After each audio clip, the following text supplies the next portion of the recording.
From the mean streets of Scarborough to the World Junior Championships in the NHL, Anthony Stewart, and helping others reach their goals. Joe Tilley's Great Canadian Sports Show coming up.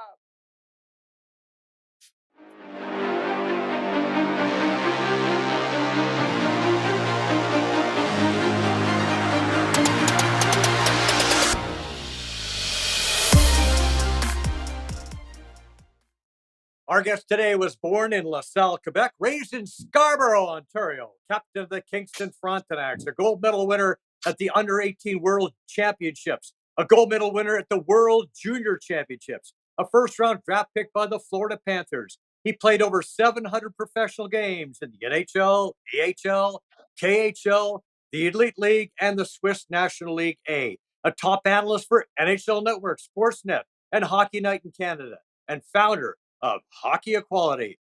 Ladies and gentlemen, welcome to the program, Anthony Stewart. Stewie, good to have you here, my friend.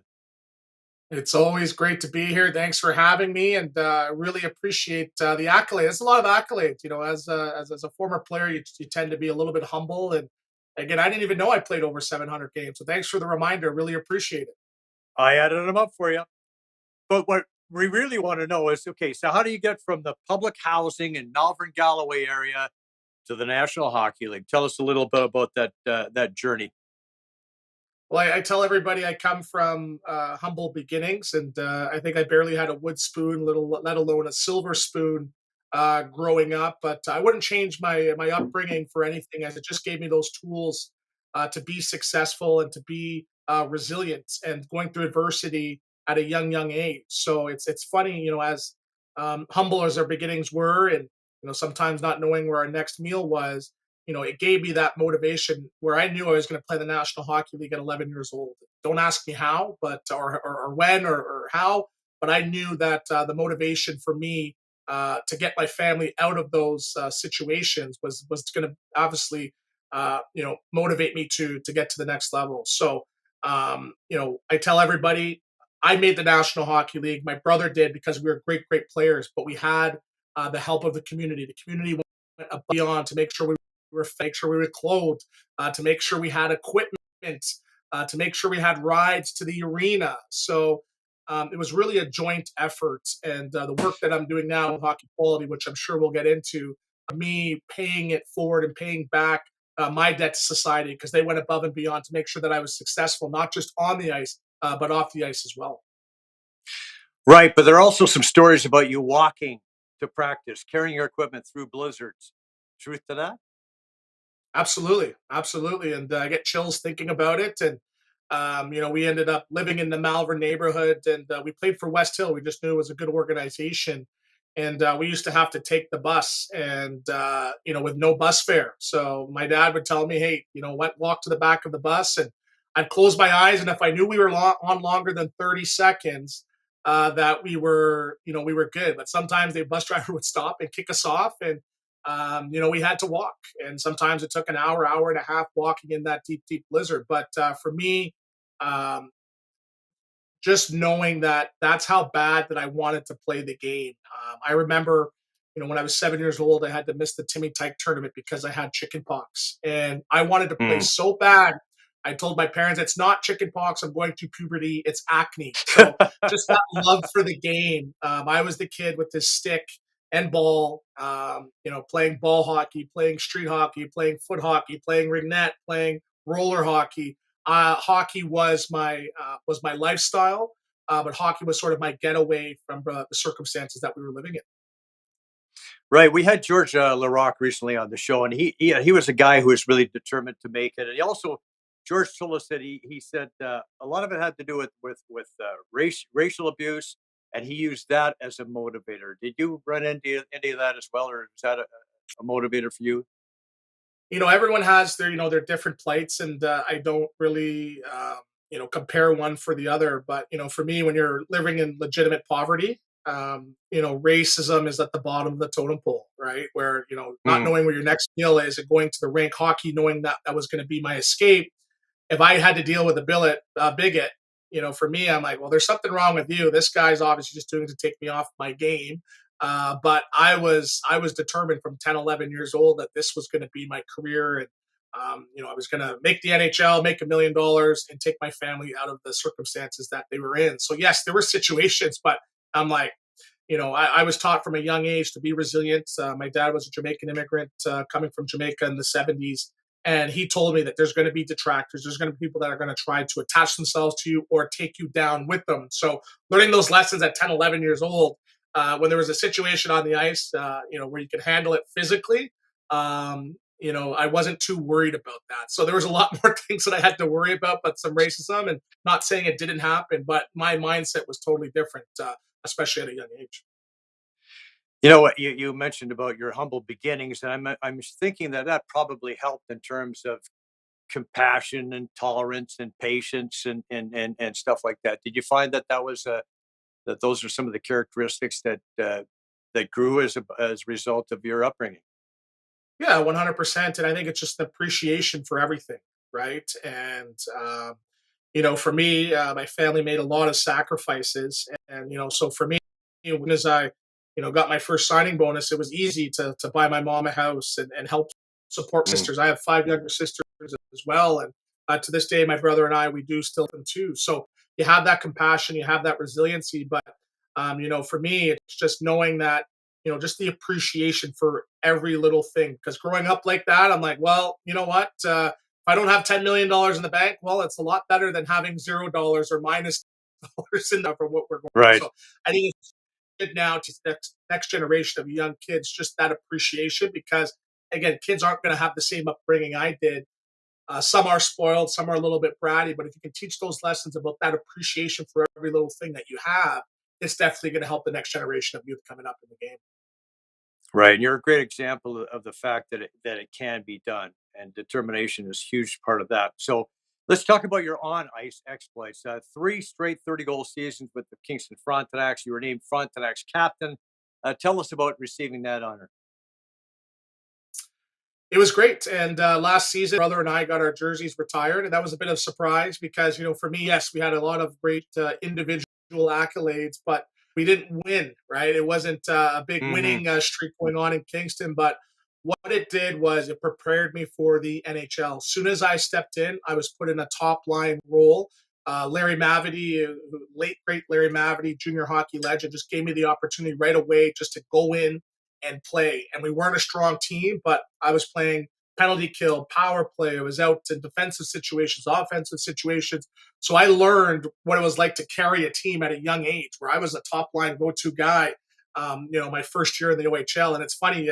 I had Bobby Orr as my agent to start off my career, and I remember going to a Bobby Orr camp with all his clients, and there were some older guys, and they're like, Stewie, like your first year in the OHL, if you have 5 goals and 15 points, that's a good first year, and you just be happy to be there. And I looked at him; he was 20 years old. I said, I don't know what you're talking about, but I'm making this league, and I'm taking it by storm right away. So I had that confidence going Yeah. in, like, hey, you know what? This is a bit of a stepping stone, but I'm gonna, do my best to showcase my talents. And I really have to thank Larry Mavety for giving me that opportunity right away, where I didn't have to pay my dues.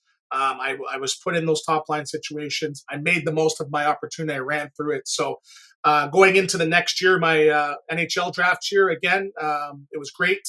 30 goals, and I think it's not a humble brag, but I don't think I played in my whole entire 4 years in the OHL. I'd never had a drafted line mate, a line mate that was never drafted to the NHL. So I Wow. definitely had to carry the lines.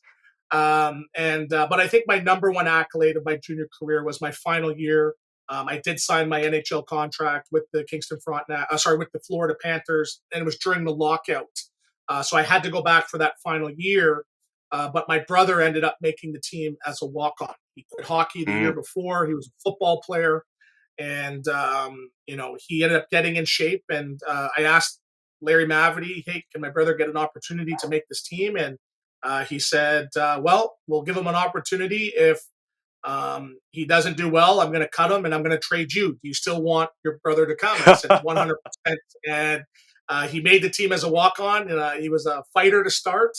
But when I went away to World Juniors, they put him in my position on the top line, and he ended up scoring 18 goals as a walk-on, undrafted free agent. So it's I talk about all my accolades in junior, but giving my brother an opportunity was one of the top ones for sure.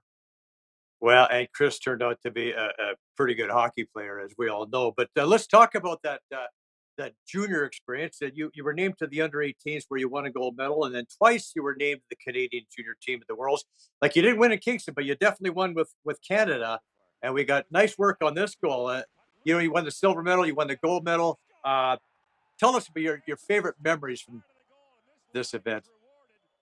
Well, that's great. Thanks for showing that. I haven't seen that in a while. I got to get your archivist. I got to get his number. But that was great for me, and I didn't really put that pressure on myself, knowing that, hey, you know what, I'm not on a winning team.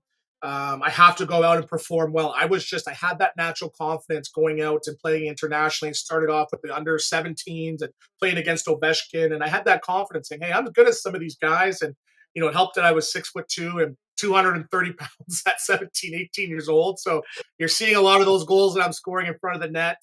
Uh, a lot of the opponents were just afraid of me. They didn't see someone that big, that fast. So I got a lot of space out there too. But it was great winning those two under 18 golds. And I think that was a big proponent of me being a first round NHL draft pick.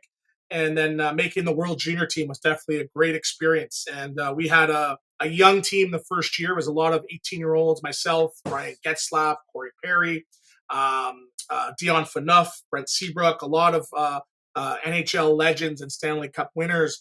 But I think we were just young hot shots coming in, and we didn't really appreciate the moments. And we end up losing to the U.S. In the finals in Finland the first year. So it was a great learning experience.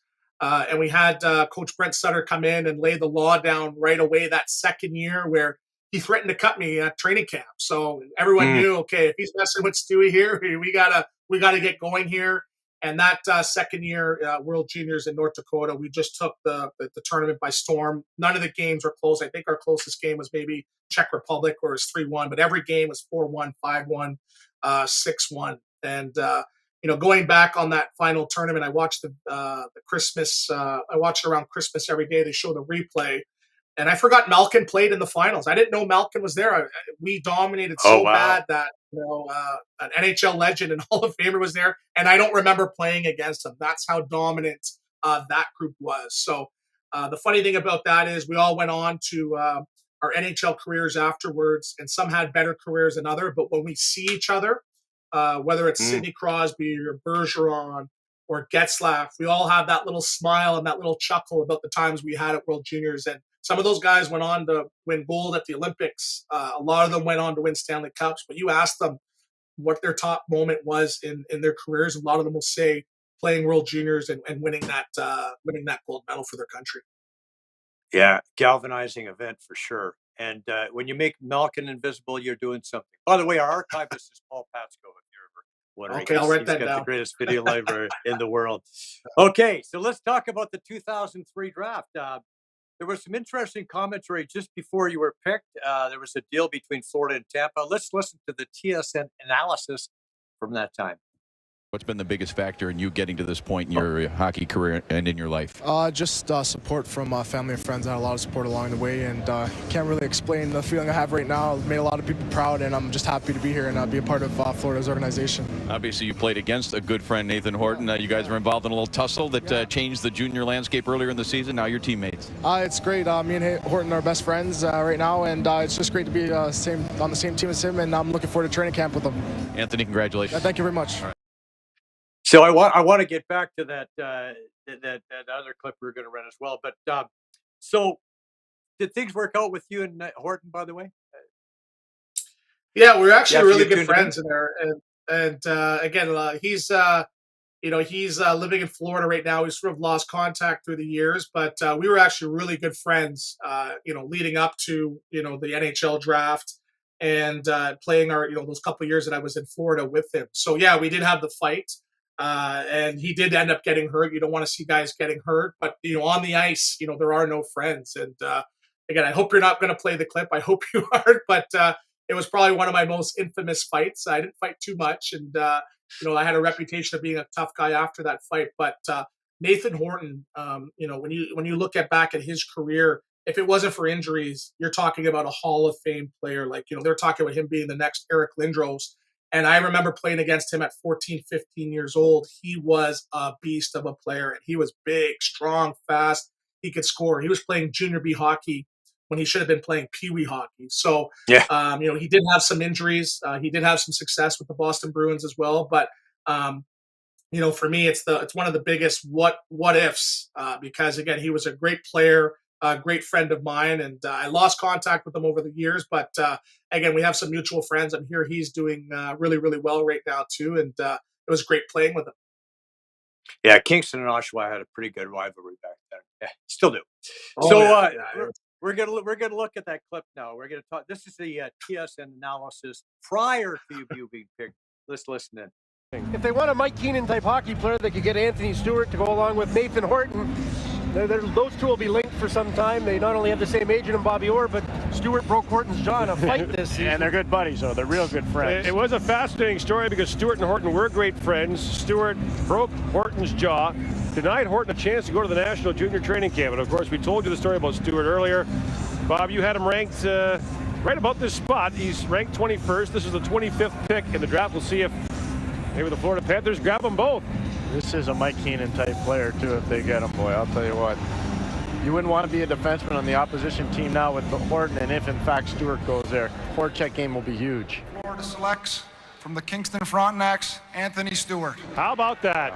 How about that, huh? Two great friends involved in one of the defining moments in this year's junior hockey season, and now they've been drafted by the same organization, and we told you earlier the story of Anthony Stewart. Few players in this room have climbed over more obstacles than Anthony Stewart to get to this point. So tell me, Anthony, what are you thinking about? I mean, you see your family there, and the moment. What was that moment like for you and your family?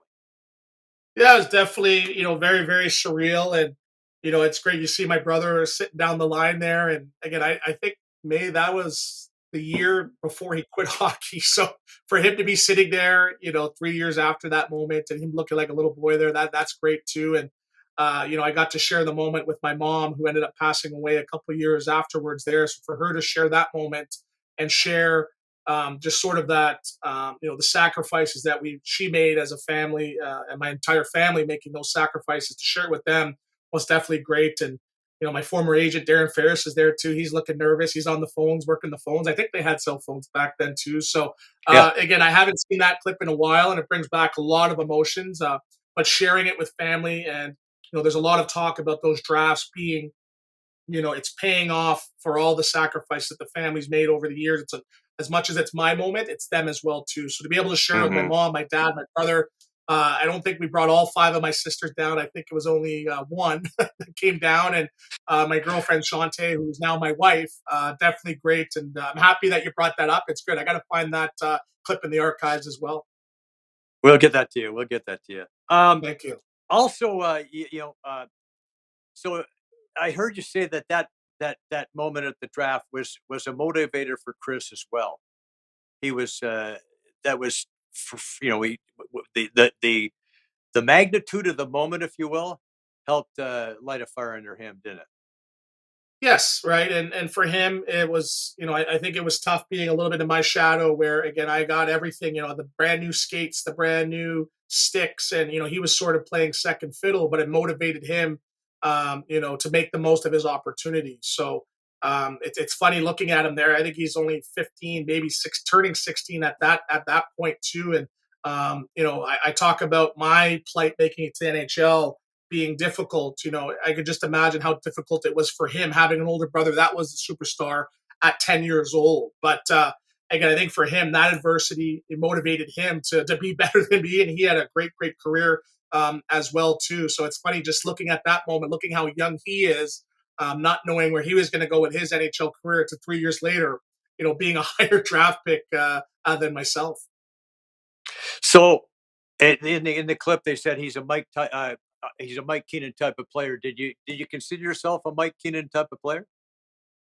Yeah, it's funny. Mike gets the moniker Iron Mike, but again, I had nothing but positive experiences from him, and he was almost like a second father to me. And it's funny. I think my first exhibition game, I ended up scoring a goal, and I was looking at it on the Jumbotron, the replay. So I'm sitting on the bench, but back then Mike ran the forwards and the D. So I'm looking at the replay of the goal, and Mike's on the defensive side of the bench yelling at me to stay on the ice. And I didn't hear him because he's all the way down there.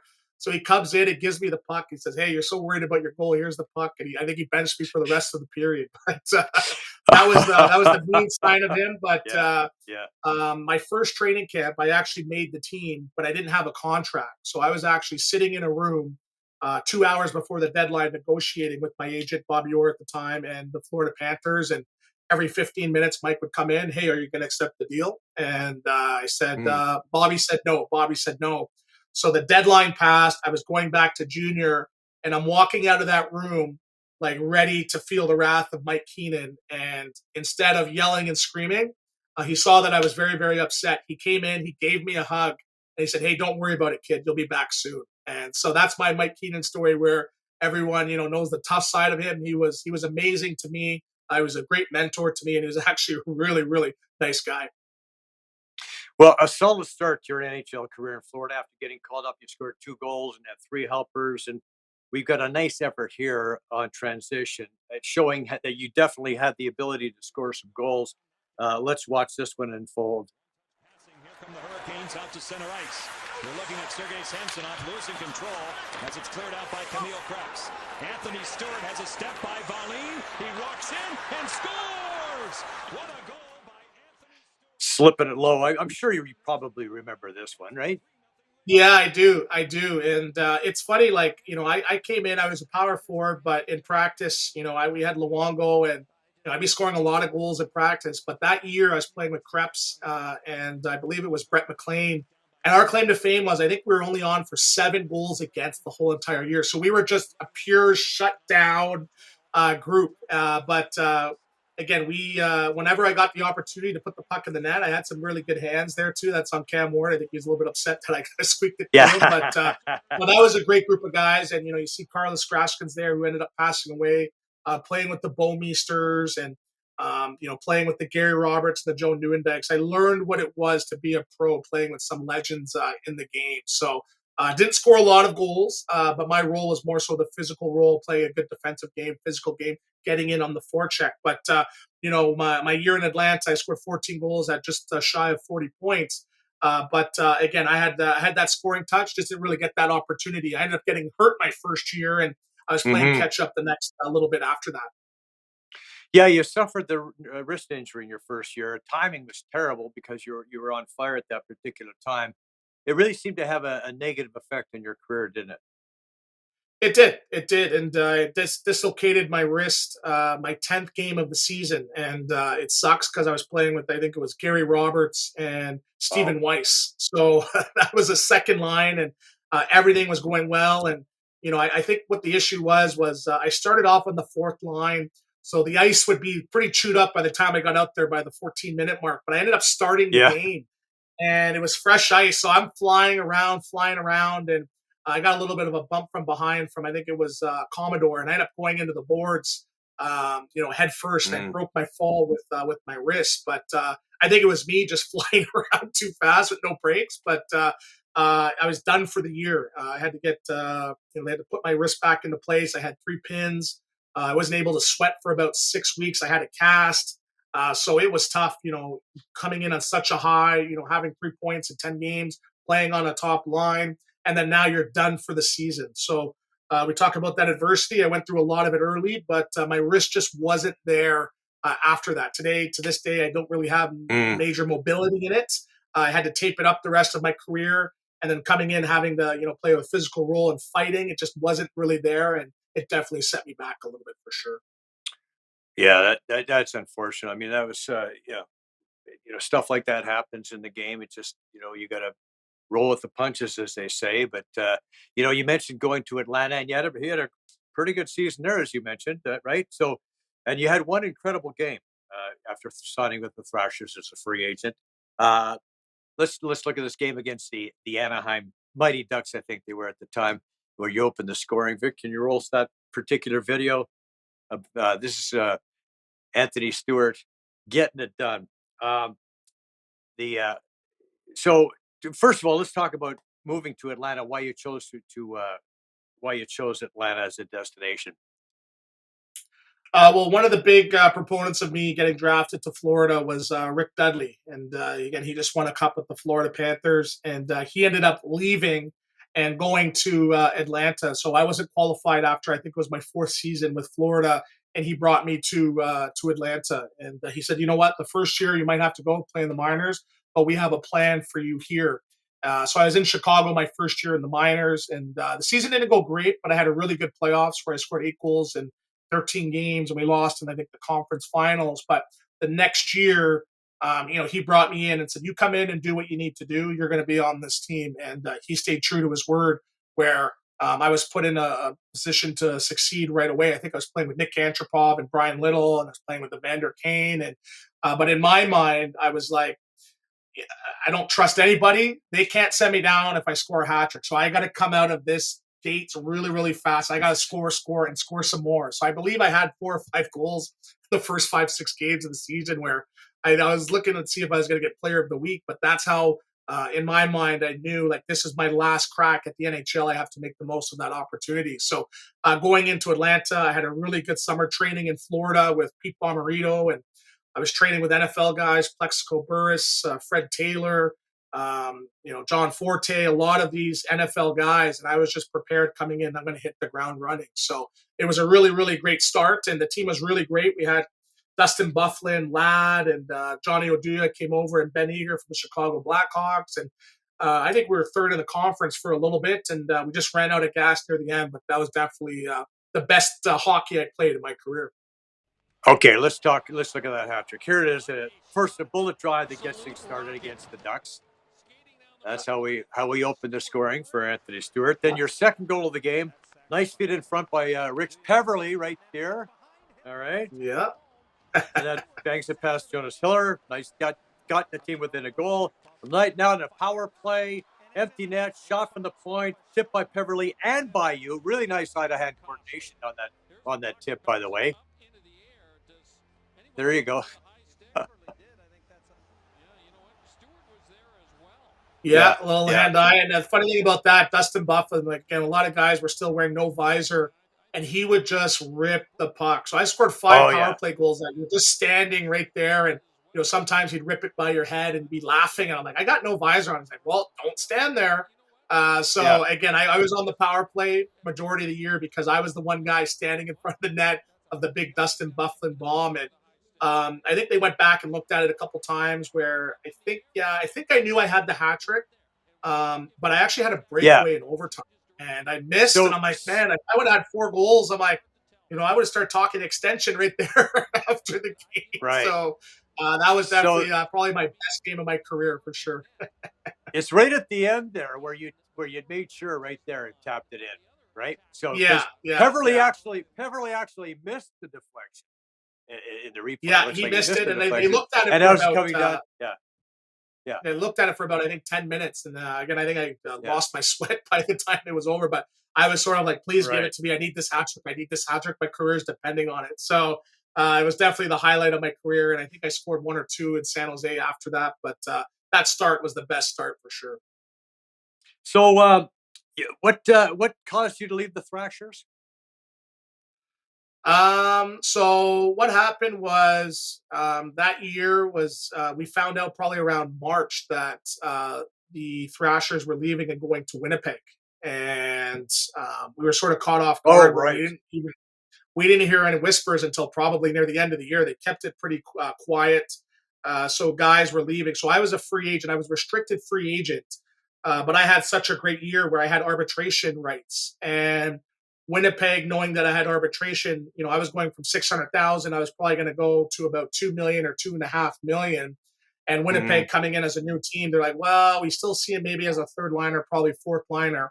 We're not willing to pay 2.5. So they actually renounced my rights, and I became an unrestricted free agent. So after that, having that in my back pocket, I said, well, maybe I can shop a 2-year deal somewhere. And I ended up getting a 2-year offer. Anaheim offered me 1 year. Toronto offered me 1 year, but I wanted a little bit more security just to show what I could do going into a new situation. Maybe it might take a half a season to get the opportunity. So I really wanted that second year. And Carolina, I believe, on the second or third day, offered that up. So I signed a 2-year, $900,000 deal with Carolina, and the rest was history. Nice. And we actually have some video of you in Carolina where you show that you're not afraid to drop the mitts. Zach Bogosian is your opponent in this one.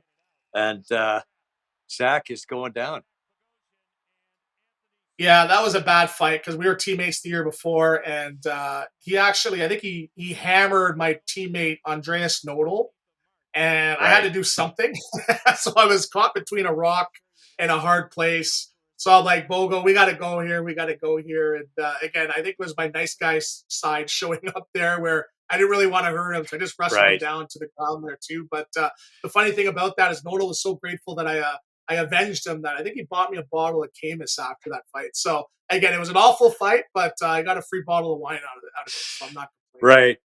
Well, I mean, it's good. You showed up. I mean, that was your career too. You weren't ever afraid to drop the mitts when called upon. But okay, another time we were on the ice for the Battle of the Blades. Tell us about your experience with Violetta Afanasieva. Afanasieva, I think is a proper pronunciation. Yes, and that was probably the toughest thing I ever had to do. And I was coaching minor hockey at the time, and I wanted to show the kids, like, hey, sometimes, you got to go out your comfort zone. So one thing about talking about it, I wanted to show it. And I was right during COVID. So I'm like, okay, well, let me use this opportunity to, do my best. So the issue with that was, I was about 30 pounds overweight. So I had to lose the weight. So I was on the bike doing cardio, and I'm like, well, the figure skaters are only 110 pounds. Like, it's not going to be that bad lifting them over my head. But it was tough. It was tough. And I should have did probably about 2 more weeks of strength training because I could barely get her over my head before the show started, where I was even looking at pulling out because my shoulders were just done. So it was great. I was having my son at the time. He was born, I think, week 3. So I got knocked off at the perfect time because I was going to have to leave the show anyways. But just learning something new, having to teach yourself how to skate in a figure skating boot. And people understand, as a hockey player, you sort of tend to be on your toes. If you touch the front third of your blade, you are going down. So up until the first show in practice, I was going down. And I'm like, man, like, what if I go down? So it was mentally, physically, the biggest challenge of my life. And I had a great partner, and she was amazing. And again, just the patience with her. But it was 6:00 mornings. I had to train from 6 to 9, go downtown, do radio for 12:00, sleep in my car, do TV with Ron McLean. I don't even think I got a shower in. So it was long. It was a long, 8 weeks, but it was great because I showed the kids that I was coaching, like, hey, you put your mind to anything, you're able to do it. How did you get into becoming an analyst? Like, what drew you to that, and how did that opportunity present itself? Well, I had my agent at the time, and it's Eustace King, who's still my agent. And, when I retired, he's like, well, what do you think about being a coach? I'm like, no, I want to coach the kids. He's like, well, what do you think about being a ref? And I could get you into reffing. I'm like, no, I don't want to be getting chirped by my buddies. So he just kept coming with different offers. And he said, well, what do you think about media? And I said, well, that's something great. Yeah, let me look into that. And due to my Twitter, I was, cracking jokes at the time. One of the producers saw that I was pretty witty, and he said, do you want to come in and do radio? I said, oh, yeah, I'll try it. So it was myself, I believe it was Sean Matthias and Mike Sigamanis. We were just coming in as guest hosts, and I just kept saying, you know what, I'm going to go head first into this. I'm not going to say no.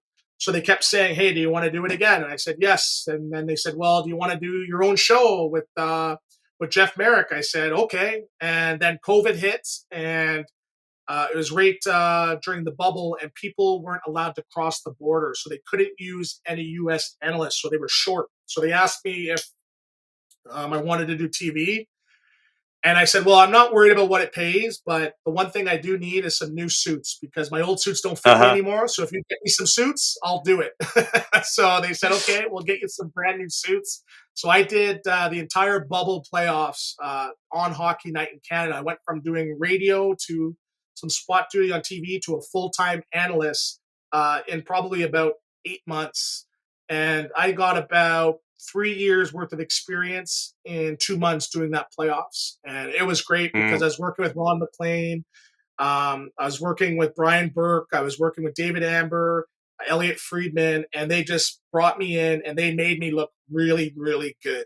They had a lot of patience. They teed me up pretty good, but it was a great another experience where I just jumped in head first and figured it out. But I had a lot of support, a lot of practice behind the scenes, but I got that experience, a crash course in hockey analyst in about that 2-3 months. And now I've learned pretty much every side of the business, from the producing to the writing and everything. So I'm using those tools that I learned on TV to help me now out with my charity and everything else I'm doing. So this year I took a step back and I'm doing some radio. But if they come calling again, we know there's some politics with some new deals coming up. We'll see if the suits fit, and maybe I'll jump in and give it another round. Well, you definitely had a lot going for you. I mean, you're witty. You know the game. You'll work Yeah. for suits. That's Yeah. that's pretty awesome. So you Yeah. talked about the pandemic playoff. Now this is interesting because we found this clip of you. You were on the Center of Leafs Nation podcast before the pandemic realignment season started, and you made this very interesting bit of analysis. Let's roll that, They're Vic. the top team. Montreal, everyone was calling for Bergevin's job, right before the trade deadline. But Carey Price is a guy now that he's a game stopper, and people think that, how is he going to play on the Olympics? He's the number one goalie in the National Hockey League, in my opinion. And the additions of Anderson and Toffoli and other guys that are stepping in, I really like Montreal. And Carey Price is going to get a little bit of a break now that they added Jake Allen as well. So I go Toronto. So there you go, because this is the year that the Caps went all the way to the Stanley Cup final during the pandemic, and this is you calling it before the season even started, when a lot of guys were looking at the Habs. That's for sure. What do you think of that That's analysis? great. Yeah, in everyone usually retrospect? picks it out. Yeah, everyone usually points out when I'm wrong, and I'm wrong a lot of times. Yeah. But again, for me, I always talk about from the player's perspective, right? So yes, there's the media perspective, people that are on the outside, but my analysis is talking from the perspective of the players that are in the room. And there was one time we're sitting there talking about Mitch Marner didn't score in a power play goal in 100 games, and I said, guarantee you guys, until we brought this up, he didn't even know about it. Right. And sure enough, after that, we brought it up. It was a big, big news cycle for about 2 weeks. And then he went off on a goal scoring streak. And I think he was scored like 5 power play goals in the next 10, 15 games. So it's funny that the stuff that we discuss and dissect, and especially me being in Toronto, in a Toronto market, I'm like, why are we talking about this right now too? But for me, yeah, you get things wrong a lot of times. But for me, it's just talking about, what are the players thinking? What are the coaches talking about this time of the year?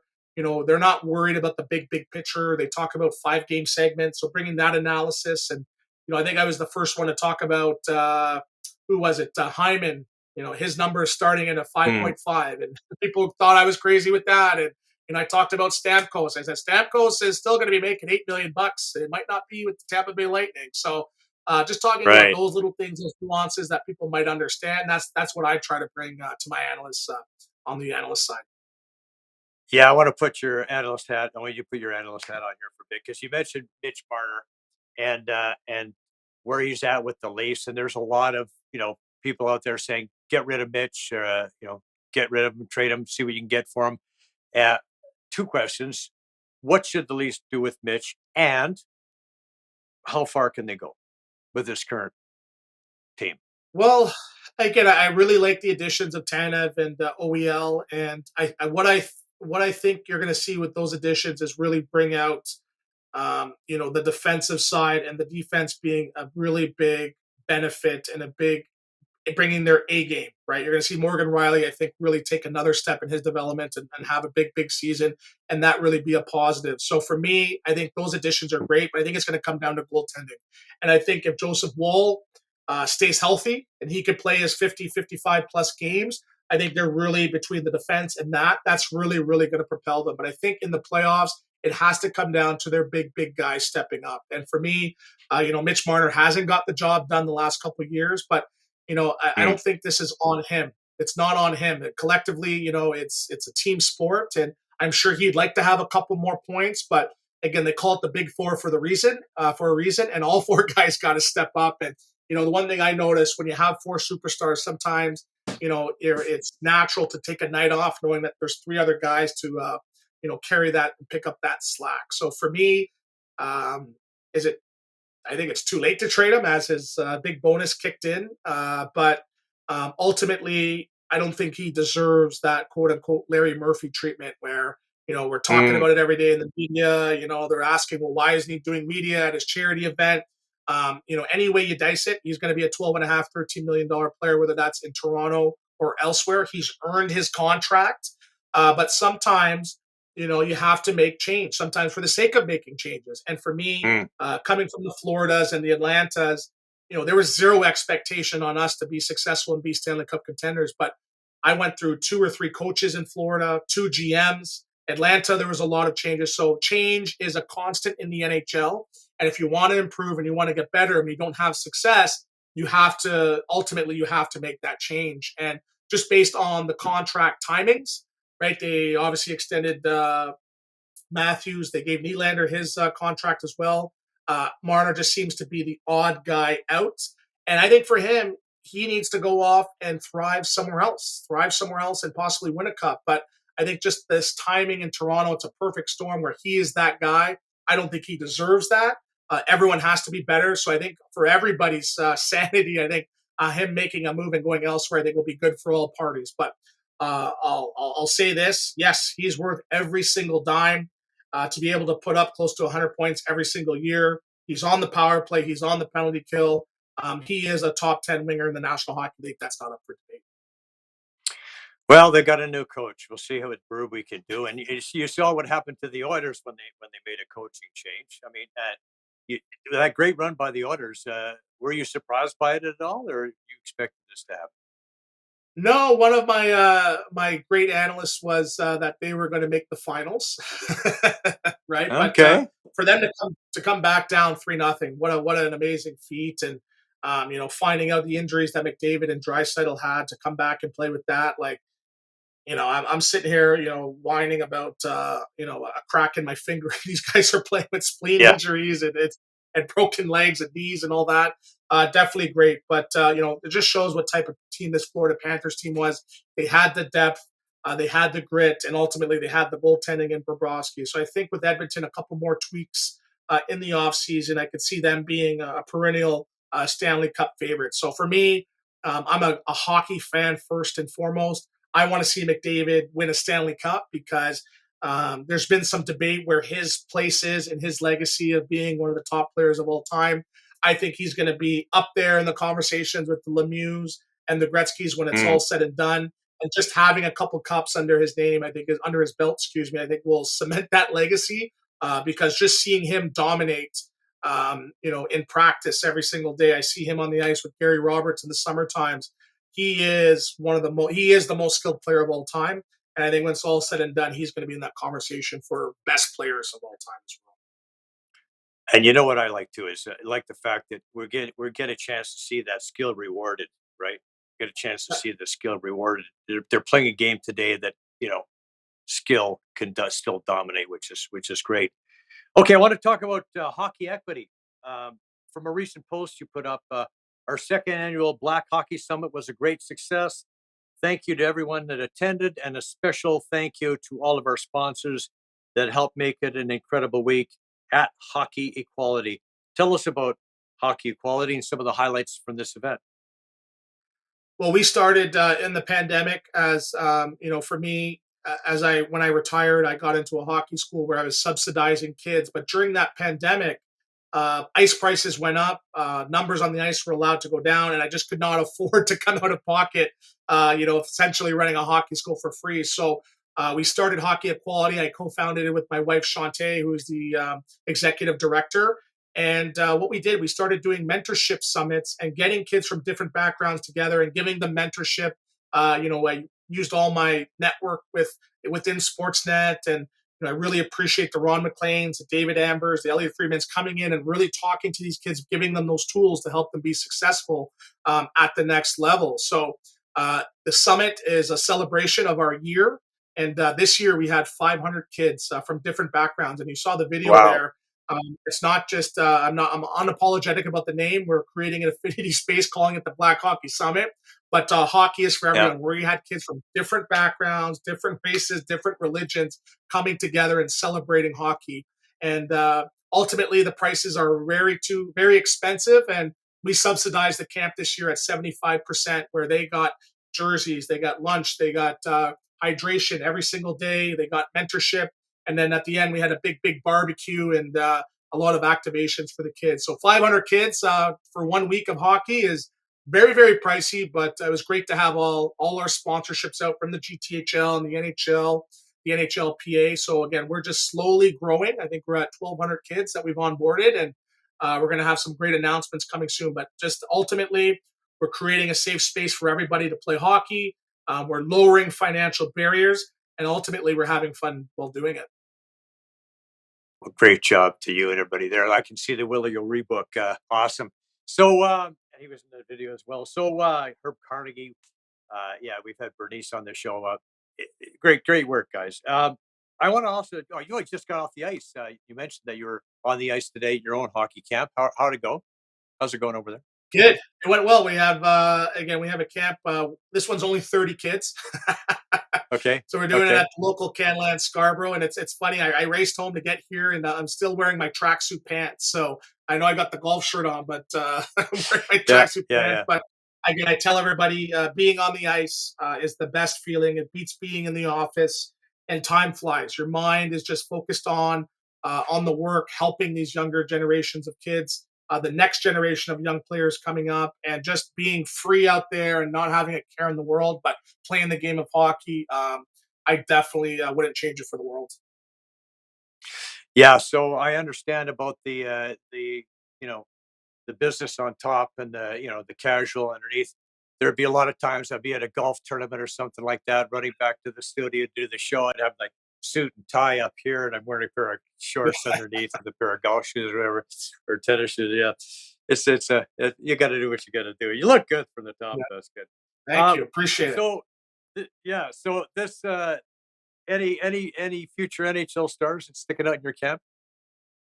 Yeah, well, I'll tell you that. And everyone asks me ultimately what hockey quality is. We're the forecast of the future of the game of hockey on the ice and off the ice. And this year was our first representation at the NHL level, where Zane Parekh was drafted 9th overall to the Calgary Flames. We had Kevin He, who was the highest drafted player born in China, drafted in the 4th round to the Winnipeg Jets. And there's a player that I was personally mentoring in Ty Henry, who was a 6th round draft pick in the OHL. He was a big part of our program, and he just got drafted 6th round to the Chicago Blackhawks. So next year, I think we're going to have like 2 or 3 first rounders. But it's not necessarily about making the NHL. We are mentoring people to be referees, to be physical therapists, timekeepers, hockey executives, assistant coaches, video coaches. So there's different hockey is the vehicle, but there's many different ways to getting to the top and being successful in the game of hockey. Well, that's awesome. I love the work you're doing, Anthony. Beautiful. So question I like to ask all my guests is, what's the best advice you've ever received? Best advice I ever received? Oh. I think just hard work trumps everything. And as a player, you sort of get a little bit resting in your laurels. You become a little bit lazy in your routine. You go to the rink, you come back, you eat, you sleep all day, and rinse and repeat. I've really had a second lease on life now, just in the business of hockey, in the philanthropy world of hockey, and just working hard. I get excited getting up and going to the rink. I get excited networking. I get excited talking about it. I get excited. So just that hard work, where if you ask me how long my days were, as I was playing, I'm like, man, I'm not doing that. I'm retiring and going on a beach. So the fact that it's hard work. It's a lot of long hours, but it's fun. It's something I wouldn't change for the world. So I tell everybody, whatever it is that you want to do, if you work hard enough, you're going to be able to achieve it. So I know it's kind of cliche, but that hard work trumping everything is definitely working for me. As a player that made the NHL, a player that's running a successful charity, that's running a successful business, that's in the media now, that's at the highest levels. It's just hard work, having a positive attitude, and ultimately having fun with it. Yeah, it's a bit of a cliche, but dreams are definitely achievable if we work at it. And just you have that dream and hold on to it. And Wayne Dyer once, I heard him say that if you have a dream, if there's something you have uh, that really resonates with you and that you want to pursue, no matter what it is, if you pursue it and do it, you can make a living at it. So I think that's just the case, right? All right. So you can follow Anthony at Stewart.hockey on Instagram, at Stu Monroe on Twitter, and anywhere else that you want to. Check us out at www.hockeyequality.org. We're always looking for sponsors and donors, but ultimately volunteers as well. We have a lot of people. Hey, how can I, get a hold of you guys to volunteer? And that's a big part of our ecosystem. Is a lot of these families, yes, they're getting financial assistance, but they make it up tenfold with just coming out and helping with logistics, helping with driving kids to the rink. We have families that go out and say, hey, I found this deal at Canadian Tire for equipment. Let me purchase it. So again, our volunteers are really our lifeline, and definitely excited for some big announcements we have coming up with Hockey Equality. So any more information, appreciate the shout out and the plug at www.hockeyequality.org. Our pleasure. Our pleasure. Yeah, we don't want to see kids carrying their hockey equipment through a blizzard anymore, right? No. That's good. Not on the bus drivers, and that's another too. Bus drivers, if you have a young kid with no bus fare with his hockey bag on his back, you better let him on. If I hear about let that, him on. I'm coming. Yeah, coming to get you. That's Yeah, right. yeah. All right, Anthony, thank you so much for doing this. Much appreciated. Great. Thanks for having me. An amazing show you have there. I'm happy that we connected, and best of luck going forward. Awesome. Thanks, buddy. And we'll get you that video too. Thanks. All right. Thank you. More when we come back. Addiction Rehab Toronto, Toronto's #1 alcohol and drug treatment center, saving lives, reuniting families. The only treatment center in the province to offer medical detox, treatment, sober living, and lifetime aftercare all in one place. Our unique and specialized programs are designed to equip our clients with the tools to successfully lead a life of dignity, respect, and purpose. Let us help save your life or your loved one's life. Call today for more information or to facilitate an intervention. 1-855-787-2424 or visit addictionrehabtoronto.ca. Rely on Walton Restoration's 40-plus years of excellence in residential and commercial restoration. Their strong reputation is built on workmanship, professionalism, and outstanding customer service. Trust Walton as your dependable partner in emergencies, serving Durham, Kawartha, and Northumberland regions. Call 905-725-5666 or visit waltonrestoration.com. Experience top-tier workmanship and service. Walton Restoration, the trusted name in property restoration. Join satisfied customers like me. And we want to thank all the folks who make this show possible. These are friends, trusted business associates, and all-around great people. We highly recommend them all. Thank you for your support of Canadian sports. A reminder that the show is available on iTunes, Spotify, Breaker, Radio Public, Google Podcasts, and Pocket Casts, as well as the Spanglish Network, Buzz TV Live, and Zingo TV. Also, check out the show on YouTube. All of our past great shows are on there. Shorts. Check and like and subscribe. It's absolutely positively free. And thanks once again to Anthony Stewart for being on the program. Thank you for watching. We'll see you next time. Brian Gribben Insurance Planning, helping you solidify your financial future. At BGIP, what we do that's unique in the marketplace is we show people how to spend and enjoy their money in the early years of retirement without the fear of running out. Also, we're able to do this without you having to change financial advisors. Please look us up at bgip.ca today. And let's book a 30-minute phone call to see how we can bring value to you and your family in your planning. Call Brian today for all your retirement needs. We did. 905-686-5678. MNP, a leading Canadian national accounting, tax, and business accounting firm. MNP proudly serves and responds to the need of their clients in the private, public, and nonprofit sectors. Through partner-led engagements, MNP provides a collaborative, cost-effective approach to do business and personal strategies to help people and organizations to succeed across the country and around the world. With local offices in Oshawa, Mississauga, Burlington, and more, their team is here to support you. Visit mnp.ca today to learn more. Rooted in 60 years of tradition, Sleepy Hollow is a private golf club with a friendly community of members just minutes from Toronto.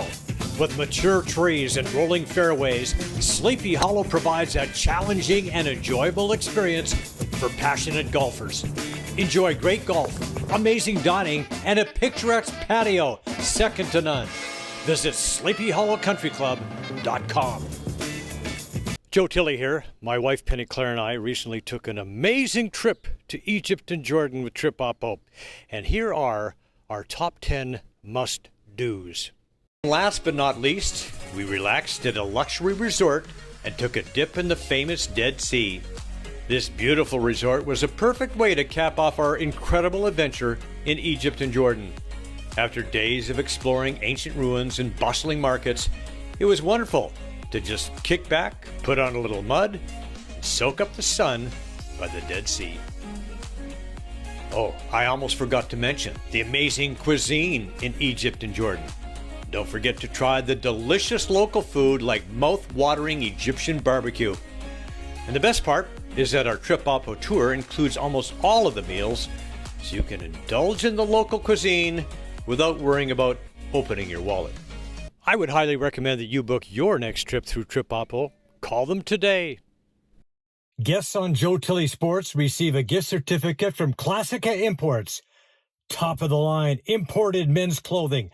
Check out the Classica Essential Collection now. Go to shopclassica.com.